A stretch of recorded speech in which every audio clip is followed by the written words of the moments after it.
Welcome to A Healthy Curiosity, the podcast that explores what it takes to be well in a busy world with self-care strategies from Chinese medicine. I'm your host, Brody Welch, here to support you on your journey of health, happiness, and personal evolution. Welcome to A Healthy Curiosity. I'm your host, Brody Welch, and we're going to talk today about healthy aging. This episode is for you if you want to not fall apart before you die, or if you plan on being on the planet a while and want to be independent and in optimal physical and emotional shape while you're doing it. My guest today is Elise Collins, who is a super inspiring woman who I had the pleasure of meeting a couple of years ago on a retreat. She, like me, does yoga health coaching, helping clients establish the habits that they need to thrive and to align with their purpose. And Elise has authored 3 books on healthy living, and her latest is called SuperAger, which inspires readers to optimize their well-being for longevity in the 21st century and beyond. Elise uses both Ayurveda and scientific research to uplift the planet by shifting old paradigms that have kept us as humans stuck. And she teaches gentle and restorative yoga in the San Francisco Bay Area. Elise, welcome to A Healthy Curiosity. Thanks so much for being here today. Thank you for having me. Let's start right into it with defining what a SuperAger is. A SuperAger is someone who is living optimally and living optimally later in life, and usually having capabilities that we might not believe are possible, especially in our old paradigm of aging. So maybe you have incredible memory, or sometimes there's even, I call SuperAgers, I call them in my own definition. So there's many definitions of SuperAgers, but maybe just someone who is living, I wouldn't say trying to be younger, but living as enthusiastically as, a 30 or 40-year-old, living from your dreams and your hopes and not giving up. One example would be Wang Deshan, who is from China, and he is a performance artist as well as now a model and actor, and his career did not take off until he was 79 years old. Wow, that's awesome. So you're talking essentially, when you talk about living optimally, it sounds like optimally according to what? What sort of parameters are you looking at? It's very interesting because one of the things I like to hone in on and lean into is your purpose or contribution to the world, because I think this is really important as you age. And in Ayurveda, we talk about the elements a lot, the elements in our individual profile of elements. So there's fire, earth, water, air, the main elements. And in later years, we are in the air or air and ether time. So it's very light and ethereal. So the purpose is our fire. It gives us a direction. We really need that direction in later life. And I found the people that really super age well have a clear purpose, a clear defined purpose. Such as Wang Deshan, he knew he wanted to continue to perform. He never gave up on his dream. In fact, at one point, I think he was in his 60s, he had this government job in China and he was set for life. And people were like, oh, you should never give up that job. Never. It was working with a small theater group. It wasn't the creative job that he wanted. So he decided not to do that and he went off on his own. And he had no guarantee that he'd find success. But then here he was when he was 79 years old. There's actually, you can look him up. He did a catwalk that went viral. He was in a fashion show in China and people went crazy for him. He was shirtless because he's in such good shape. But I think for him, he knew his purpose was to be an artist and to be creative. And he never wanted to give that up. And he also had habits in place. So I think it's above and below. The below is the healthy habits, taking care of your diet, your exercise, all the things that we develop as health coaches. And then there's I don't know if I'd call it above, but knowing that purpose, that goes hand in hand with super aging. I love that you are giving us a concrete example of someone who is, in fact, a SuperAger, because in our society, we ghettoize our old people and we make the assumption that they're done with contributing to life. Like maybe you can take care of the grandkids and maybe do a little volunteer work, but really like your impact, your time is pretty much past. And that is complete and utter bullshit, right? I mean, like we don't need to swallow that. So I'm wondering if you could give us yet another example of somebody who's rocking it later in life, just so that we can have a few pictures in our minds of like another model, another way of doing it. Yeah, there are so many. And one that comes to mind is a woman that she became an actress. I think in her 80s, she decided to become an actress. And I'm not sure if she always wanted to become an actress or that was just something that arose when she was in her 80s. And she was quite good at it. She devoted lots of time and effort to her parts, and she was getting awards. She even got an agent. So she got an agent in her 80s, and her agent sent her this script and she said, "No, I don't want to do this script. This is not me. I'm not going to do this role. I never want to do it." And one of her grandchildren found out heard that she had been offered a part in a movie, and he looked at the script and he knew what it was. He knew the story. He said, "Oh my gosh, Grandma, all these years you've been telling me that I should do this and that," and giving him advice as the grandmother, advice that he really took to heart, like do what calls to you, do the best and never shy away from a challenge. So he said, "Now, Grandma, I'm going to tell you, do not shy away from this challenge. You have to do this movie. Call up your agent, tell them that you want another chance to get this part." And she was like, "Oh, I really don't want to do this, but I guess I better walk my talk. My grandson said that I shouldn't shy away from these challenges, and this is actually going to be something big and good." So she called her agent, she got the audition, and she became the elder in Black Panther at the age of 80. She may be 89 or 92. I can't remember her name. But yeah, she became the elder in Black Panther. What a beautiful thing. And I love that she had help, right? Like that it wasn't like she did it on her own. She had a belief system that she instilled in her family, and her grandson turned it around on her and held her accountable to her own values so that she could do this thing. I love that story. Yeah, for so many reasons. And also that ties into another thing I noticed with a lot of SuperAgers is that they always listen to the younger generations. So I think that there's a natural pairing between the Vata generation, the older generation, and then the young people. They really need each other and they help each other. The connection between children, teenagers, and young people and old people is really important. And all of the SuperAgers that I studied, they're like forward thinking, looking to the future. They have a sense of the past, but they also listen to the new things. They listen to what young people are doing. So that made her a SuperAger, that she listened to her grandson as well. Yeah, right. And like that, recognizing that there's wisdom there. Mm-hmm. Very, very cool. I'd like to get back to purpose because I think that's a really important point. And one thing that I hear from people a lot is that, wow, I'm 60 years old and I still don't know what my purpose is, as though it's this one thing that you either find or don't find in life. I'd like to get your take on how it is that we go about listening to what our purpose might be, how it might present itself. And because I hear what you're saying, that you've got to have a reason to keep going. You've got to have passions. In Chinese medicine, we think about the qi, the jing, and the shen, right? There's your essence, which wanes with age. Like we use it up over time. We can slow down its rate of consumption by living within our energetic integrity, like the food and rest, the things that rejuvenate us, that we need to not be overspending that account because that's how we drain our jing. There is the qi, and there's the qi that we use every day. And then there's the shen, the consciousness. And it's like, if in your consciousness, you're in a phase of life where you're like, yep, I'm just going to be here. Some sort of, this is what my heart is curious about. This is what I'm passionate about. This is something that I feel called to do. Then I could see that the sort of the interplay between the heart and the kidneys, where the will lives, that you might not necessarily think that you need to stick around and be on the planet. So I'm curious, could you speak to purpose and how we can, if we are kind of finding ourselves like, okay, well, maybe my purpose was this at one point, like my purpose in life was to raise my kids or do this career or whatever, and I'm not doing that anymore. So now what? Then where can we connect with that sense of dharma? There's a Japanese word called ikige, and that word means life purpose. And it has a more broad meaning, I think, than life purpose. It means reason for living, and it is very much a part of the culture of Okinawa, where people live. That's one of the longest living. Yeah, it's a blue zone. And sometimes in Ikigai can be something as simple as, I love to hang out with my grandchildren. I love to meditate and pick vegetables in my garden and make a meal. It doesn't have to be a career or something that you do in the world. It can be something that just brings you joy. In Okinawa, they have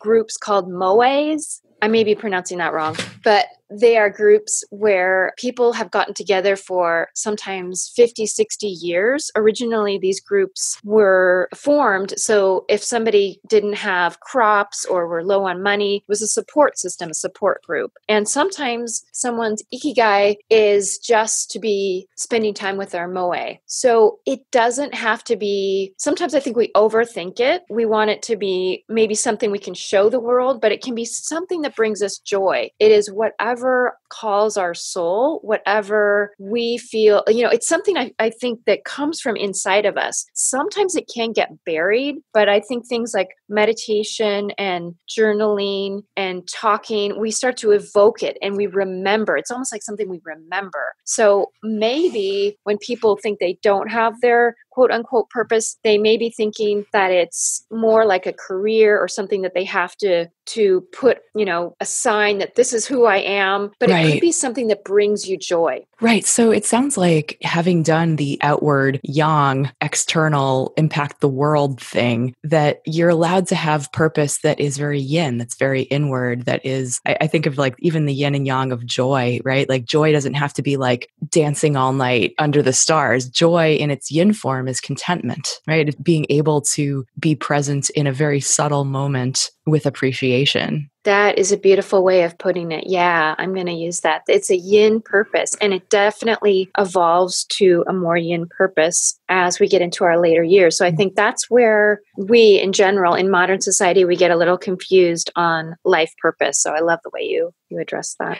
Well, it's the sticking point. And some people, in Chinese medicine and in Ayurveda, there's this idea of constitutional type, right? And so somebody who is like a fire type, for example, or a wood type might be very strongly identified with out in the world, yang, making it happen stuff, right? And that like when that goes away, who am I, right? That recognizing that there is a yin to it as well. And that the phase of life that we're in, I think of it as also like there are different palaces of the heart in Chinese medicine. There's 9 of them. The first palace is health, and the second one is wealth. And the third one is prosperity, right? So it's like you have to have health in order to have wealth, right? And then you have to have, and in order to have enough to give away, you have to be doing okay. And then once you've prospered enough, you can, that doesn't have to be sequentially, but the 4th palace is relationships. The 5th palace is parenting or creativity, like what are you giving birth to? The 6th palace is travel or like the world in general. The 7th is career or knowledge. And the 8th is wisdom and being comfortable with yourself. And the 9th is home, which is like the peace in the heart, which means a lot of times letting go of everything that came before it. I think of those as being aligned very much with that idea from Ayurveda that there are different phases of our lives where our attention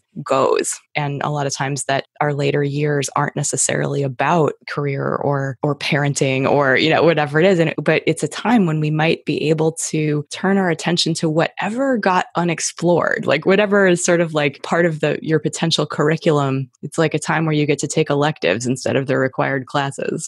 Yeah, I love that. And I have a story in the book about Chip Conley. I don't know if you've ever heard of him. He founded a hospitality company in San Francisco Bay Area in the 80s. And then he went on to work at Airbnb when he was in his early 50s. And he calls himself the modern elder. And there's a couple interesting things about him. One is that when he worked at Airbnb, he was twice the age of most of the people that founded the startup and worked there. So his story, which you can read in more detail in the book, really speaks to all of that because he became like this behind the scenes consultant sharing his quote unquote wisdom in a very yin way. So I love that story because it really illustrates like the Yang kids were like starting Airbnb, but nobody really knew anything about hospitality. He had a background in that, but he also didn't know anything about technology. He was really over his head. And this was a few years ago when he was working with them. And he said he didn't even know how to call it Uber and he was being hired by Airbnb. So it's a great way to illustrate the different phases of life and how we can use them and exploit them and use them with each other. With, the younger people have certain energies and certain elemental energies, yin and yang. Absolutely. And then older people share their wisdom. Exactly. Right. They have it to dispense. In a culture that glorifies busyness, it's easy to overextend ourselves. making the days longer by making the nights shorter, working through lunch, blowing off exercise, beating ourselves up for not meeting our own impossibly high standards. It can be really easy not to notice that comfort behaviors like numbing out with Netflix and a bag of chips have become regular substitutes for feeling connected to ourselves, loved ones, our intuition, and creativity. Until you realize that you're not in the body that you want. You're not experiencing the joy that you want, but that you don't know quite how to break out of the cycle. It's time to put yourself at the top of your own to-do list and start embodying self-respect. What might that look like? You'd get enough rest. Eat, move, breathe, and connect in ways that honor your being, not just your doing. You'd set boundaries to have more time for what matters most. You'd feel less stressed, more calm and confident. You'd feel lighter and more comfortable in your body. And leading by example, you'd help everyone around you do the same. That's how we roll in my Level Up group. See, I believe that you have the right to take care of yourself, even before all the work is done, and that when you do, you get more done in less time and are able to show up for the people that you love with kindness and patience. I'm looking for 5 people who are ready to start practicing self-respect this September in the next round of Level Up. It's hard to go against the grain of an entire culture by yourself and way easier in community. If you're ready to start honoring your being, visit the Level Up page at brodywelch.com and schedule a discovery call with me. If it's a good fit, I'll invite you to join this life-changing community. That's Brody with an IE, Welch with a CH, and hop on my calendar. Now back to the show. We mentioned blue zones, and there may be some people scratching their heads at that term. Could you describe what a blue zone is and what makes it unique? Yeah, so a blue zone, it is an area in the world, and it's actually a geographical, or geographers came up with the concept of blue zone. It was one particular geographer who circled an area in Italy where there was the highest percentage of male centenarians in Italy. And this was in Sardinia, and no one believed that there was this many because, especially people that have lived 100 years, now we have more recordings, like birth certificates and evidence that people are the age that they are. So they're certified areas, 5 in the world, where the most number of people live past 100, and I can name them for you. Sardinia, Italy, the Nicoya Peninsula, that's in Central America. And then we have there's one in California, Okinawa. right? Like Loma Yes, Linda? Okinawa. Yeah. Yes, I was going to say that one last. There's Okinawa in Japan. Loma Linda, that one is very interesting because it is not a traditional, it's traditional in a certain way. They're religious, but all of the other places are geographically isolated. So the last one is Ikaria in Greece, which is a very isolated island. So the interesting thing about Loma Linda is that it's in the middle of Southern California. And it is more in that they're Seventh-day Adventists, so that religious culture permeates, the health habits, and the Seventh-day Adventists are very health-oriented. They have a long history of being into health, food, exercise, daily habits. So what the Loma Linda Blue Zone tells me is that we can actually create our own blue zones because they have done it.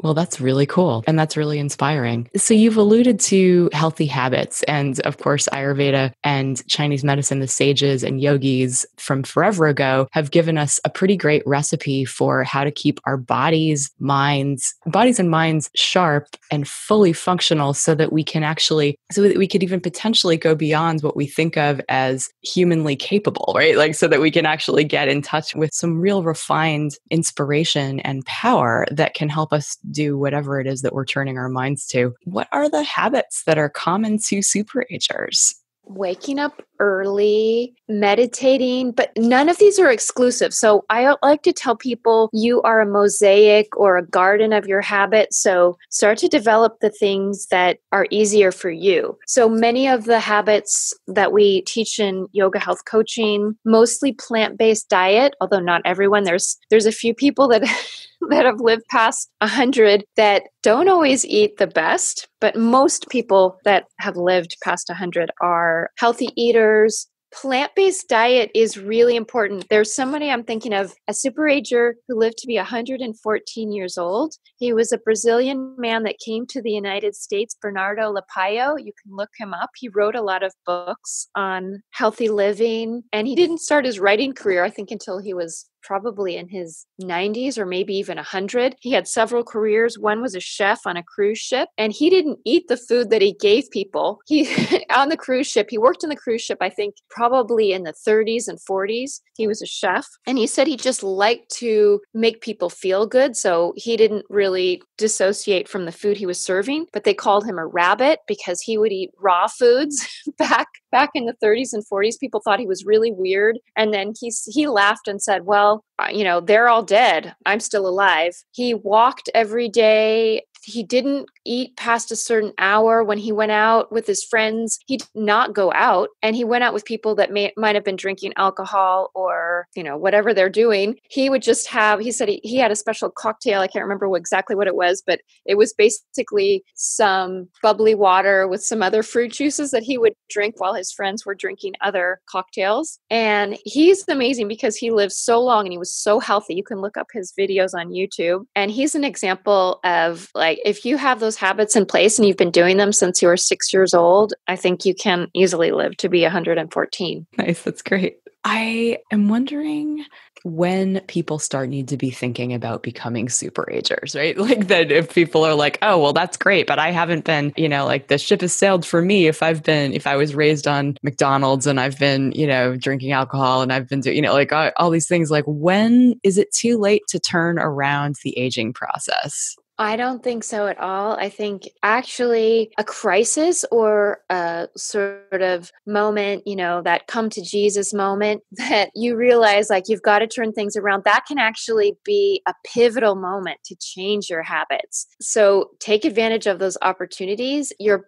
body regenerates. Dow Porchon Lynch, who is going to be turning 100 this year, she is the oldest yoga teacher on the planet. She talks about the body like a tree. And she says, look at the trees. The trees go through stages where they lose their leaves, but then they regenerate. The leaves come back. And I think it's not, sometimes people talk about our bodies like a car or something. It's got certain mileage, but cars don't regenerate. Trees are living and trees regenerate. So we definitely can come back and even come back stronger. Many people have come back stronger after illness, after setbacks, especially after 50. A lot of, scientists have even studied how the positive mindset that comes with super aging. And I can't remember exactly the studies, but they're in the book, like the New England centenarians. There's many studies of centenarians. And the funny thing is that as you get older, you actually get more and more positive. And they're not sure if it's people living that long are more positive or if you just start to get happier and look at the bright side. It probably is a little of both. Really interesting. I love the tree analogy, and it is the kind of thing that Chinese medicine fully embraces, this idea that the only constant is change, and that right now our bodies are tearing things down and seeking out and destroying things that don't belong there, while at the same time new cells are being born. And it's we are in all of the stages of creation and destruction and maintenance all the time. And that that idea that every single cell in or most of our cells replace themselves on a regular basis, and the longest ones, bones, take 7 years or so. So thinking about your physical being could be an entirely different physical being for the most part in 7 years, and that you go through so much of that. The energy of our bodies can follow our consciousness. It can follow what the thoughts that we think, what we choose to believe, what we choose to put our chi and blood into, right? Our sense of identity or our sense of who we are. And so if our belief in ourselves is that, well, aging is about slowing down and falling apart and then you die, recognizing that that's a construct that is a limiting belief, just as a limiting belief that there's so many common limiting beliefs of things oh, I can't do that because XYZ. And being able to recognize that for what it is, to kind of lift that thought form out of our bodies and replace it with this idea that we are these dynamic ecosystems and that we're changing all the time. And that when we change our inputs and that we can take advantage of the fact that healthy habits, the more we do them, it's the more we are going in a new direction, the more that we are changing course and we'll end up in a very different destination. Yeah, can I just underline that? Letting go of limiting beliefs is one of the keys to super aging. And you can do that at any age, but it is so easy to say, oh, I can't do this, to limit yourself because of your age. Oh, I can't do this. I'm too old. I'm too old. How many times have we heard that? We've heard those voices in our heads. We've heard other people say that. And it couldn't be further from the truth. That's what I found. And just getting really concrete here, because look, it's one thing to be like, oh yeah, just get over your limiting beliefs. But that is one of the hardest things on the planet to do, in my opinion, do you have any strategies or techniques that you use either with yourself or with your clients that help to counter a limiting belief so that we can move beyond it? Yeah, it can be really scary to let go of limiting beliefs because we feel really vulnerable. Sometimes the limiting beliefs are like an armor that we've used to protect ourselves. So when I'm going through letting go of limiting beliefs and helping clients, I tell them to take it really slow, be gentle on yourself, a lot more self-care, take baby steps. And those can all seem obvious, but just really, really, really listen to that, because when we're clinging to those limiting beliefs, we want to be hard on ourselves. We want to say it's impossible. We kind of sometimes addicted to that limiting beliefs. Well, and I think you said it. It's a form of safety. It's something that it's like maybe this belief is wrong, but it's what I've believed my entire life, and you're asking me to let go of it, and that can feel really scary. And that process, it's so important, and it can feel like you're quote unquote doing nothing. But what you're actually doing is, I think of like that metamorphosis that takes place within like a cocoon. It's not like a gentle process. Like I think of it more as like, new things are being downloaded into your brain, like Neo in the Matrix is like learning Kung Fu, and like there's like programming that's getting like instilled in his body, and like there's all this twitching and just his whole body is convulsing because like he's doing nothing more than like assimilating an entire new structure for being in the world. And people are like, yeah, but I just feel like, even just something like doing less, that's something I challenge people to do. Is like, oh, maybe you don't have to identify with doing so much. Like what would happen if you just did a little less? And it's like terrifying, right?